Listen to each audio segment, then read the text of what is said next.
अस्सलाम वालेकुम।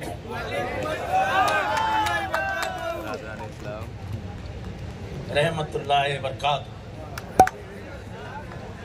मैं भी सब कुछ सीख गया।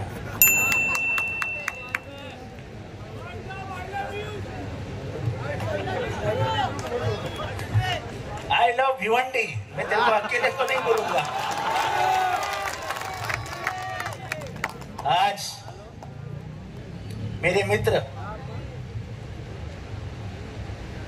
और भिवंडी लोकसभा सीट के लिए इंडिया अलायंस के उम्मीदवार बाया मामा के लिए मैं यहाँ आया हूँ। मैं आया हूँ भिवंडी शहर के लिए,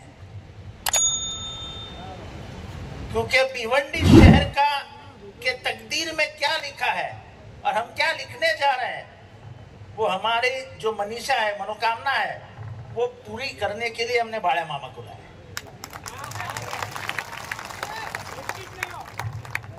क्योंकि 2014 के बाद भिवंडी को अनदेखा कर दिया। मुझे नहीं पता लोग इतना भी गणित में चूक सकते हैं। कितना करोड़ का काम लाया बोलते हैं? मैं जिंदगी में राजनीति छोड़ दूंगा कि 35 नहीं 3,500 करोड़ रुपए का काम बता दिया।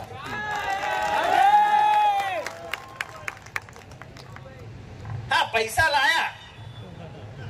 बाले मामा को मालूम है किधर किधर से पैसा लाया। ये अलीबाग कॉरिडोर से पैसा आया, वो ना मामा। समृद्धि से पैसा लाया, बुलेट ट्रेन से पैसा लाया। प्रोजेक्ट मालूम थे कौन सा प्रोजेक्ट किधर से जाने वाला है, जमीन को 4 गुना भाव मिलने वाला है, उधर ये मुंह पहुंच जाते थे, बराबर पहुंच जाते थे। कितने झूठे कागजात बनाए, सब खोलेंगे अभी तो मौका मिलेगा ना बात करने का। अभी तो सब खोलेंगे। ये बाले मामा उम्मीदवार डिक्लेयर हो गया इंडिया अलायंस का। अब तभी तो ऑफिशियली भी अनाउंस नहीं हुआ था। ये पेपर वाले, ये इधर मस्ती करने वाले रहते ना, ये 2-4, इन्होंने नाम चला दिया, बाले मामा को टिकट मिल गया। बस पूरी प्रशासकीय यंत्रणा काम पे लग गई। 4 पोकलेन पहुंच गई इनके गोडाउन के ऊपर। एक बनाया कंक्रीट का रास्ता, उखाड़ के फेंक दिया। ये क्या जुल्म है? तुमको कौन सा हक पहुंचता है किसी के पसीने से बने हुए धंधे को हाथ लगाने की? अगर हम पूछे तुमसे कि तुम्हारे गोडाउन क्या गुरुचरण पे नहीं बने हैं? क्या तुम्हारे गोडाउन हर कानून का दायरा पार करके बने हैं? तो फिर अगर इतना ही सच है तो बताओ मंत्री जी, अश्विनी जोशी की बदली क्यों की? क्योंकि अश्विनी जोशी ने पूरे 7/12 का तलाश करना शुरू कर दिया था। ठीक है।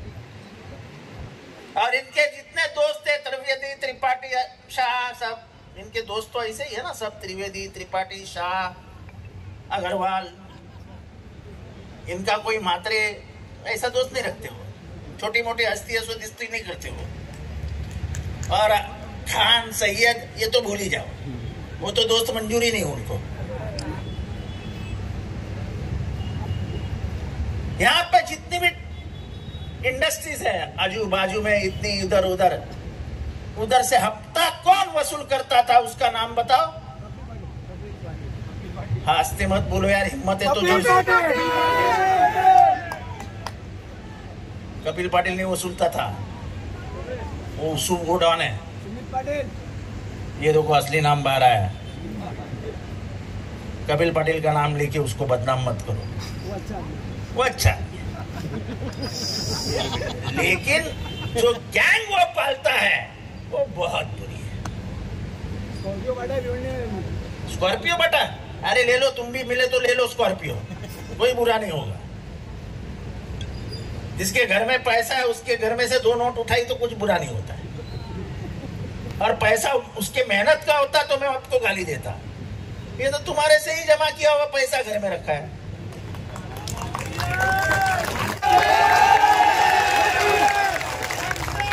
इससे क्या होता है? इससे किसी का धर्म भ्रष्ट होता है?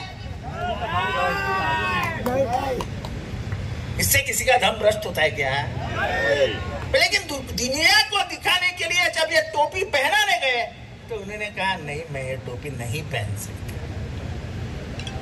जब उनको इंटरव्यू में पूछा गया कि इतने मुसलमान मारे गए, आपको दुख हुआ कि नहीं हुआ?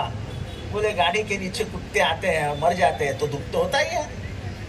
तो इंसान को कुत्ता कहने का कौन सा तरीका है? भिवंडी में टोरंटो का तो सबसे बड़ा मसला है, क्योंकि हमारे भिवंडी में 60% गरीब लोग रहते हैं, 30-35% मिडिल क्लास रहते हैं और 2-5% ही जिसको हम अमीर बोल सकते हैं, पर बहुत बड़े नहीं बोल सकते, पर अमीर है। तो ऐसी स्थिति में हमारे जो 60% 90% लोग हैं, जो महीने के 10-12 हज़ार पगार लेते हैं और उस पगार में घर परिवार संभालना है, बच्चों को पढ़ाना है, हेल्थ के इश्यू है, और ये सभी के लेके टोरंटो का बिल कम से कम 1000, 2000, 3000 आता है। तो ये स्थिति में बहुत ही स्थिति खराब है। और ख़ास करके हमारे आईजीएम हॉस्पिटल जो आपने देखा होगा, जिसको जिला रुग्णालय होना बहुत ज़रूरी है, क्योंकि हमारी लोक संख्या देखी तो बहुत पहले होना चाहिए था, पर यहाँ के खासदार की उदासीनता है। वो बोलते तो है 35,000 करोड़ का काम किया, क्योंकि वो उनके टक्केवारी के हिसाब से बोलते रहेंगे, वो टक्केवारी के खासदार है। और अगर दिखाए कि 35,000 का काम कहाँ हुआ, 35,000 करोड़ का, तो हम मान जाएंगे। देखो, मैं आपसे इतना ही कहूँगा, शोएब भाई ने बहुत से मसले मुद्दे रखे और अवार्ड साहब भी अपने को मार्गदर्शन करने वाले हैं। मैं आपसे ये कहूँगा कि जिसने 10 साल इस लोकसभा का नेतृत्व किया, वो खासदार 10 साल में उसके अधिकार को समझ नहीं पाया, उसके काम को समझ नहीं पाया कि उसके अंडर में क्या क्या काम आता है। इसके लिए वो सबसे फेल खासदार है।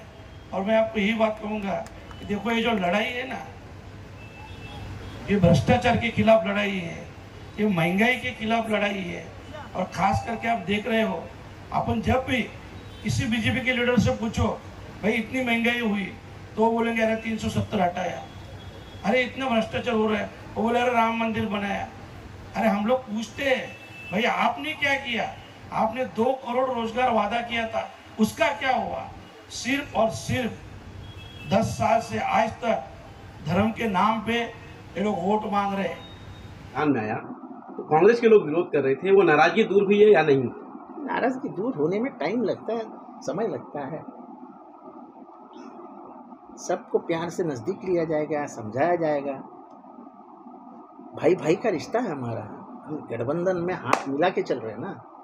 जब गठबंधन का अनाउंसमेंट हुआ था तो राहुल गांधी का हाथ, सोनिया गांधी का हाथ शरद पवार जी ने पकड़ा था। बाजू में तेजस्वी यादव थे, एक बाजू में केजरीवाल थे। तो एक उद्देश्य से बनाई गई है ना ये।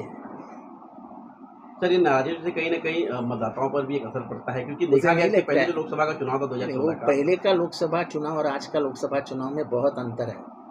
अब वोटर भी बहुत जागरूक हो गया है, उसको मालूम है देश में क्या होने वाला है। सर, लोकसभा के इस चुनाव को लेकर खासकर किस नजरिए से आप देख रहे हैं भिवंडी शहर में कि क्या विकास के कामें नहीं हुई है और क्या कहना है कि मामा आने के बाद क्या काम? भिवंडी को किसी ने नजर में रखा ही नहीं है। जैसे मैं मुमरा में गया तब भिवंडी से बदतर था मुमरा। और मैं आज दावे के साथ कहता हूं कि पूरे देश में मुसलमानों के शहर में सबसे सुंदर शहर कोई होगा तो वो मुमरा है। तो जिस तरह से कांग्रेस नाराज थी, उसी तरह से समाजवादी पार्टी के जो एमएलए, उन्होंने कहा था कि भिवंडी शहर में एक ऐसा पक्ष है जो कि काफी कमजोर है, हम उसे कंधे पे लेकर दौड़ रहे हैं, जो एमएलए रईस शेख ने कहा। ठीक है, उनका खानदान मजबूत है, हम मानते हैं। उनके कंधे पे बैठेंगे। अब क्या है, हमको लड़ाई किसने लड़ ली है, हमारा उद्देश्य क्या है? नहीं तो ये सारी जो मतभेद है आगे देखो चल के ऐसा है, हम छोटे भाई हैं, दूल्हा हमारे घर का है, तो दुल्हन के पिताजी को और रिश्तेदारों को बहुत संभालना पड़ता है, वो काम हम करेंगे ना। मामा को वोट क्यों दिया जाए? क्यों दिया जाए? आपको मालूम नहीं देश में क्या चल रहा है? क्या अकेलियत सुरक्षित है? क्या दलित सुरक्षित है? जमहूरियत बचेगी? जिस तरीके से कार्रवाई की जाती है, जैसे बावलिया मामा की टिकट होने वाली है ऐसा समझा तो उसके गोडाउन पे बुलडोजर आ गए।